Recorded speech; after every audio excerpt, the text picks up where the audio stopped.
নমস্কার বন্ধুরা, আজকে আপনাদের জন্য একটি সুন্দর ভিডিও নিয়ে এসেছি। ভিডিওটিতে একটি সুন্দর বিষয় আছে। বিষয়টি হলো সীতার অভিশাপ থেকে আজও কারা মুক্তি পেল না, তাদের নিয়ে আজকে এই ভিডিও। তাহলে আপনারা ভিডিওটি স্কিপ না করে শেষ পর্যন্ত দেখেন, তাহলে বুঝতে পারবেন যে আজও কারা সীতার অভিশাপে ভুগিতেছে। মাতা সীতার অভিশাপে আজও ৩ জন ভুগিতেছে।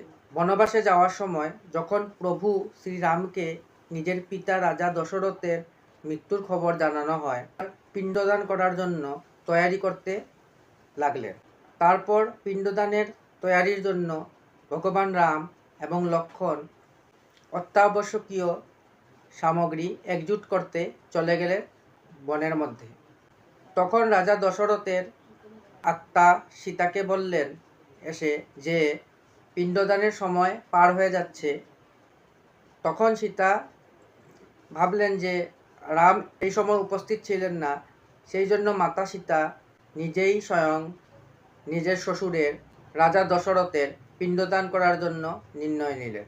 তখন মাতা সীতা ফাল্গু নদীর পাড়ে বসে নিজের শ্বশুর রাজা দশরথের পিণ্ডদান করেন। সেই সময় তিনি ফাল্গু নদী, গরু, বটবৃক্ষ এবং কেতকী ফুলকে সাক্ষী বানান। পিণ্ডদান হওয়ার পর রাজা দশরথের আত্মা শান্তি পেলেন এবং মুক্তি পেয়ে নিজের রাজ্যে চলে গেলেন। তখন শ্রীরাম এবং লক্ষ্মণ ফিরে আসলেন। তখন সীতা উনাদেরকে পুরো ঘটনা খুলে বললেন। এইটি শুনে প্রভু রাম এবং লক্ষ্মণ অনেক আশ্চর্য হলেন। তখন সীতামাতা 4 জন সাক্ষীকে ডেকে আনলেন, কিন্তু এনাদের মধ্যে 3 জন মিথ্যে বলল যে ওরা কিছু জানে না।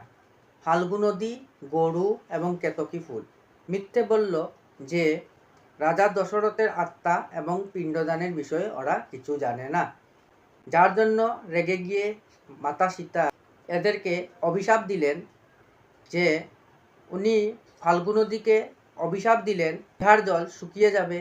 গরুকে অভিশাপ দিলেন যে সে পূজনীয় হয়ে থাকলেও ভোজনের জন্য দরজায় দরজায় ঘুরতে হবে, এবং কেতকী ফুলকে অভিশাপ দিলেন যে কোনো পূজায় এই ফুলের ব্যবহার করা হবে না।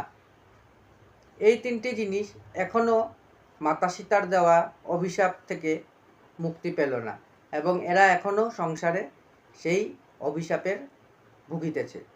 তাহলে বন্ধুরা, আমার এই ভিডিওটি আপনাদের যদি ভালো লেগে থাকে তাহলে লাইক করবেন, শেয়ার করবেন অ্যান্ড সাবস্ক্রাইব করবেন আমার এই চ্যানেলটিকে।